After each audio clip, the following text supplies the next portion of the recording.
right, guys, we are here to talk about The Last House Guest by Megan Miranda. It was the book that was chosen for book club for the month of August.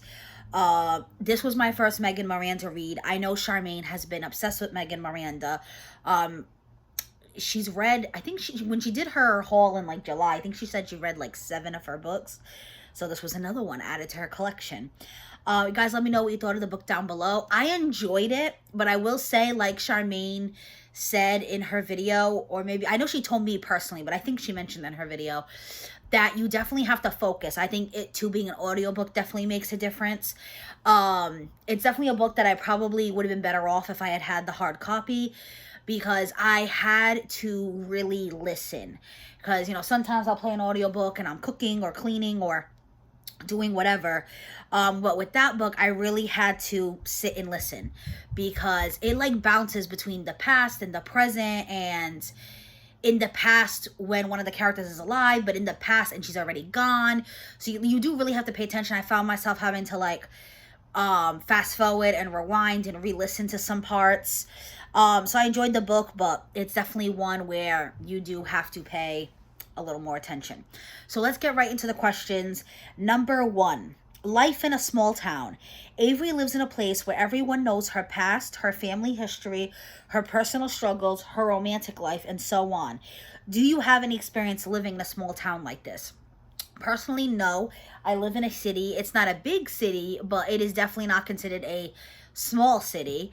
I will say, though, I've mentioned to you guys before that I used to work for a small family business. It was definitely not a small grocery store. They actually started as a small corner store when I was like a kid, and then 20 years later they were doing so well that they bought a new plot of land and rebuilt and made a bigger grocery store. So it is definitely like a decent sized grocery store, but it's not, you know, like a Walmart Plus or anything like that.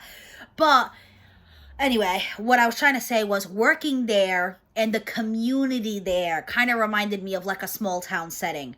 I've always loved the idea of a small town. I do love city life though, so I don't know if I would ever like actually move to a small town unless it's close to a big city. But like I love like the Gilmore Girls vibe, and that's kind of perfect because they weren't that far from the big city, but they were still in their own little town and everyone knew each other's name, and it was really cool. That's why I love like small town romances and stuff. But like I said, the store I worked at, it definitely had a community. I knew all the regular customers by name. They all knew me. You know, my dad worked there, my brother worked there, my uncle still works there. I was family friends with that family that owned the store for a long time. Like I said, it felt like it's all small town because we were all, you know, it's not like this huge grocery store or a huge chain like a Walmart or a Stop and Shop, and that there's like hundreds of employees. I knew everyone who worked there. There was only 30 employees. I knew my boss. I knew who signed my check. You know what I mean? And it definitely gave those like small town vibes. You know, I saw families grow up. There was literally, I worked there for 8 years, and there was 2 kids that lived on the corner. I started, they were probably like 8 years old, and by the time I left, they were, you know, almost 18, and I still see them sometimes because one of them moved, but they were twins. One of them works at a local store near me, and the mother works at a pizza shop. So I'll go in sometimes and she'll fill me in on like how they're doing, or I'll see him and he'll tell me how his brother's in California and how he's doing, and he'll fill me in on his life. And I follow a lot of them on like social media, so it does kind of give those small town vibes without necessarily being in a small town. You guys let me know if you live in a small town, how you feel about it, or you like a city girl like me. But it is kind of cool. Like, you know, just knowing everyone's name, and like I literally would memorize their orders. Like if they smoked, I knew what cigarette pack they wanted. Sometimes I'd be going to get cigarettes before they even asked. Like that's the kind of vibe, you know. I really enjoyed working there. Sometimes I miss it. Don't get me wrong, you guys know I love my job as a teacher. You know, but there was definitely parts of that job that I miss. All right, number 2. Not only is Littleport a small town, but it's also a popular summer tourist destination. This causes tension between the year-round locals and the typically wealthy summer visitors. Due to her relationship with the Lomans, Avery finds herself caught between these two worlds. How does being in this position affect her? I feel like she's never fully accepted by either group. Like, she feels like she's a part of the Lomans family, but she's never fully accepted as being part of a Loman. I mean, guys, I'm telling you now, obviously we're doing a review. There's going to be spoilers. But you find out, like, almost how little they care about her, and it's sad because she cared so much about them. Like, to her, that was the only family she had left after her mom and dad died. She felt so close to Sadie, and, you know, then here it is, like, years later, and Parker fires her, and then the mother kicks her out, and, like, she has nowhere to go. It's sad. And then the locals never really consider her a local, even though technically she is, because she's part of that Loman crew. And you know, they even call her like Sadie's little monster or something like that. And I think you know, they're a little upset because he's like buying up land, and it's just, I feel bad because she's really torn between the two worlds of like the Loman rich family vibes and the small town struggling to survive vibes. So she's never really accepted by either. So it is definitely like an internal, not internal, external struggle for her in general, honestly. And that's a sad place to be. It's very lonely. I felt for Avery's character. Number 3. A topic that's often addressed in the book is who to trust, or rather who not to trust. Avery questions whether she can still trust her old friend from town. Luce refers to the Lomans as liars, and who is telling the truth is constantly in question. How does this book call truthfulness into question? Do you think Avery had anyone she could really trust? No, I don't think so. I think Connor was the only one where she had moments. There was times where she did tell her things, but there was times that she kept things to herself, because she wasn't sure how much she could tell him or should tell him. They had a past, so there was part of her that definitely trusted him, but she was also apprehensive as well. I don't think that, like, I think it's like the whole part of that question, the second question, where she doesn't feel like she's part of the Lomans, but she doesn't feel like she's part of the locals. So that is where she struggled. So she feels like she can't trust one or the other. She's not a Loman. She'll never be a Loman, so she can't trust the Lomans directly. The locals don't see her as a local, so she can't trust them directly either. Like I said, she's really lonely. You know, her parents passed, her grandmother's gone, she doesn't have anyone super close to her, so there is really no one that she can trust. And you find out the one person that she did kind of trust was the worst person to trust. And I don't think she trusted him personally because she knew him. I think it was more about his position. Because he was a police officer, she felt like he had a good internal compass, that he was going to do the right thing, that it was his job, you know. And unfortunately, it was definitely, her trust was in the wrong place at that time. Number 4, the nature of Avery and Sadie's relationship is often brought up in the book. At times, it seems they were simply close friends. But as the story progresses, questions arise. Avery even tells us, I believe that a person can become possessed by someone else, or at least in part. That one life can slip inside another, giving it its shape. In this way, I could judge Sadie's reaction before it occurred. Picture an expression in the second before she shared it. What do you think of their relationship? Was their friendship one-sided? Did they really meet by chance, or did Sadie seek out Avery? I thought they were best friends. That's definitely how it makes it seem in the beginning. Like, Sadie was her world. Her family became, Sadie's family became part of Avery's family. But then as the story goes on, you realize that is not the case. I think their friendship was very one-sided. Of course, we're only hearing one side. We can't hear Sadie's side of the story and how she felt about Avery. But it definitely seems like Sadie sought out Avery, which answers the third question. I don't think they met by chance. She was looking for Avery. And she was looking for Avery because she wanted to piss off her parents. She knew Avery had a special connection with them, and she was trying to figure out. And at some point in the book, you think that they're related. You wonder if they're sisters. Did the father cheat? So that's why she sought out Avery. I feel bad because Avery is a very lonely person, and I think the one person who she considered kind of her everything, she was so upset when she passed, I don't think felt the same way about her. Granted, like I said, we're not hearing Sadie's side of the story, So it's possible, yes, maybe she did seek her out for the wrong reason, but once she was with, like, once she did seek her out, maybe she did love her as a friend, maybe she truly did care for her. But without Sadie's side of the story, it definitely seems like Sadie was just looking for a way to piss off her parents, to make them uncomfortable, that she really didn't care about Avery, and that she just wanted to get a rise out of them. That, so their friendship definitely seemed one-sided. And like I said, I don't think she met her by chance. I think she definitely seeked Avery out. I think it was all a big plan that she concocted in her head, and I feel bad for Avery. Number 5. What did you think about Avery? Do you think she was opportunistic or naive? What did you think about Sadie? So clearly, I wasn't Sadie's biggest fan. I mean, I guess I can kind of understand why she did what she did. She was trying to get out from under her parents' thumb. That's why you find out she was stealing money from the company. I think using another person to do that is effed up.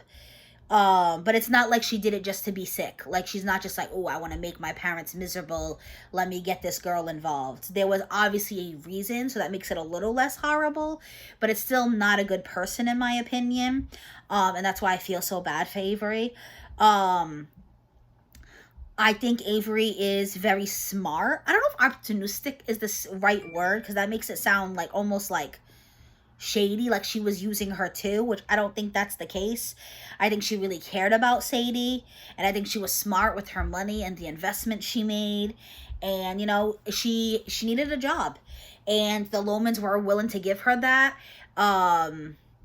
So she decided to work for them. So I don't know if that's, I don't think that was, yeah, she took the opportunity, but, you know, it was a good opportunity. Why shouldn't she take it? So I don't know how much more to go into that. You guys let me know what you think of that. But I liked Avery's character. Like I said, I felt bad for her. I don't know if opportunistic is the exact word. I think she was definitely smart, and she took advantage of, like, you know, who would not want to pay rent? You know what I mean? Like, life's not easy, you know. She has no parents to depend on. She's completely alone. So if she can get a deal where she can sell a house but still live in the house, I would take that deal too, you know. I think so. I guess opportunistic is a good word, but just not in the negative way that I think of opportunistic. Opportunistic, almost to me, it's like someone who's like shady and like using the opportunity. I think she was just smart in what she did to protect herself and her assets. And clearly I wasn't a big fan of Sadie. Number 6, a big part of the story is secrets. How would the story have been different if these secrets hadn't been kept? What motivated those involved to keep their secrets? What sacrifices were made in order to keep these secrets unknown? All right, so there's a lot of questions in this question. Secrets is definitely a big part of this story for sure. You want to know, like, you find out, so in the beginning of the book, Sadie's gone, and it makes it seem like it's by suicide. But then as you get further into the book, Sadie is questioning it, and she doesn't think that she killed herself. And then you find, you know, they find her cell phone, and they find all these things. She finds out that the suicide note was actually a note that Avery wrote. So she knows that Sadie didn't kill herself. So now she's like, okay, so now she's been murdered. So the whole point of the book is you're trying to figure out who killed her. And so there is a secret. You know, somebody hurt her. Why did they hurt her? Who hurt her? Obviously the motivation to keep the secrets is to protect themselves so that they wouldn't have to go to jail. And then you find out a whole other thing, because you find out Ben Collins killed Avery, who is the cop killed Sadie, the cop that Avery trusted. And he did it because he was offered money. So money is definitely a big motivation as well to keep the secret. Obviously, it would have ruined his job as well. And how he also says to Avery too, like, oh, the Lomans did a lot for this town. I didn't want to ruin their name. I'm skipping forward here. But the reason he said that is the reason he didn't get money for killing Sadie. He didn't get money for killing Sadie. I'm sorry, guys.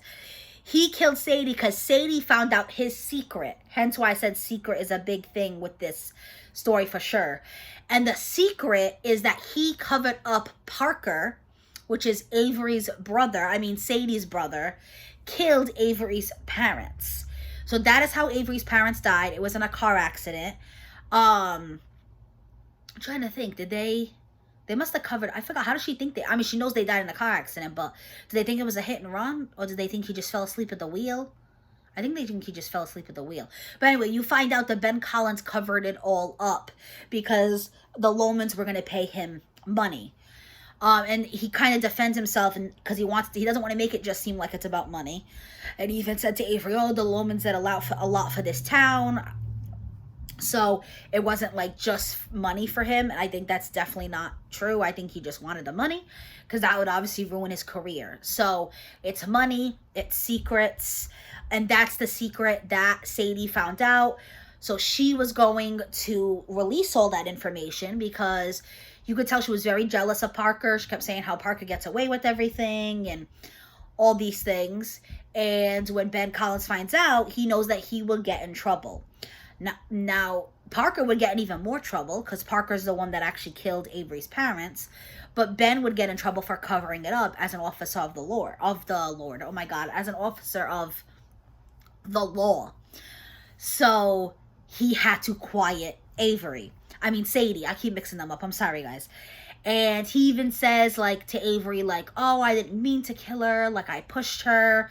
But Avery knows it's a big crock of shit because she was in my trunk.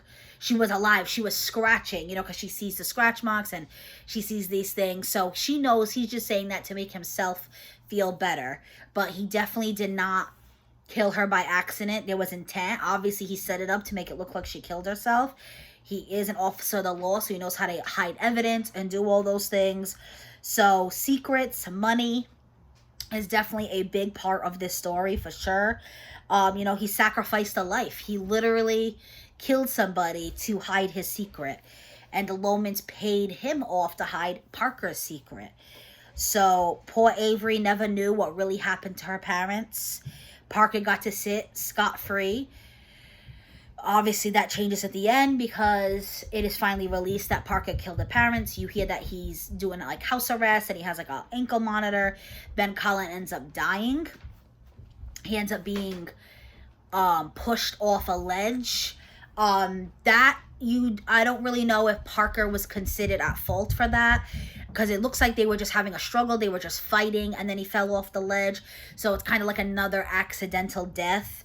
But yeah, there was a lot in this story with secrets and money and yeah. Number 7. Were you surprised by the ending or did you figure out what happened earlier in the book? No, I did not know until right before you were supposed to know. So when she's in the Lomans office and she's finding all these papers that says that, Parker had a doctor visit and all those things, when someone enters the house and she's like, oh my God, who just entered the house? As soon as you find out it's Ben in the house, that's when it kind of clicked for me, which was literally right before the reveal. And I was like, oh my God, he's involved. I wasn't sure how, but I was like, he's involved and he's going to do something because they're alone in this empty house. So I didn't figure it out too soon before the big reveal. And were there any parts that really stood out to you? Like I said, I think that's kind of when you're supposed to find out. So it's not like I thought of it like, oh my God, I figured it out. I can't think of any parts that really stood out to me. The only thing that really stood out to me, and I wonder why, is the whole piece with like the tattoo, where she thinks it's an infinity symbol, but then she finds out later it's kind of like not an upside down, but a sideways S, like for Sadie. And then she realized like Sadie's the one that got the tattoo and it was supposed to be like friendship tattoos, but it's almost like was Sadie trying to brand her? Like it's that whole Sadie Avery friendship was like very strange to me. Like I said, I feel really bad for Avery because I think she was really searching for someone because of losing her parents. I can't even imagine losing both your parents at the same time. And Avery was the person who was there for her, unfortunately for the wrong reasons. That scene, I don't know, really sticks out to me. Like when Connor notices the tattoo. Let me know if there's any specific scenes that stick out to you guys. So now it's the cast. So we always do this. We pick who we think would play the role. So this book reminded me a lot of Pretty Little Liars because, you know, somebody dies. Somebody's at fault. They're doing a big investigation. And it's based on 4 characters who are best friends with Allison, who Allison is the one who died. And they're investigating the 4 friends. So, of course, this one's different because it's only one friend. But because of that, I thought a lot about the Pretty Little Liars cast as I read the book. So, for Avery, I kept thinking of Ashley Benson. You know, I could have thought of Lucy Hale. I could have thought of Shay Mitchell. I could have thought of the one that plays the really Spencer. It's like Trojan. She's French. Her name is very like unique. But I know Ashley Benson, like I don't remember like tons of things. I watched this many years ago, but I know there's like a scene specifically where her mom steals money from the bank that she works at because they are having money troubles. You know, she's a single mom. I know there's scenes in Pretty Little Liars where she's caught like what do you call it? Shoplifting. So I think that's why I thought of Avery for her, because you know, Avery's obviously is struggling with, I don't know if struggling with money is the right word. Like she seems like she's okay. Like she's not like dead broke or anything, or on, you know, but you know, she does have to rely on the Lomans for this job, for a place to live. You know, she's not part of the rich Lomans family. So that's because of that, I just thought of Ashley Benson for her. Ashley Benson is the character of Hannah. If you guys watched Pretty Little Liars, I will show you her photo. She was the blonde one. Now, I could totally be wrong. Like I said, I did have to re-listen to parts and stuff. I don't think Megan Miranda wrote a lot of characteristics for the characters. Like, I don't remember her saying, oh, they had blonde hair, brown skin, tan skin, white skin. So I literally just kept thinking of like different little Pretty Little Liars characters. So if they actually fit, I don't know, because I don't remember. You guys let me know. Did they name any characteristics for the characters? But this is Ashley Benson. So that's who I thought of for Avery.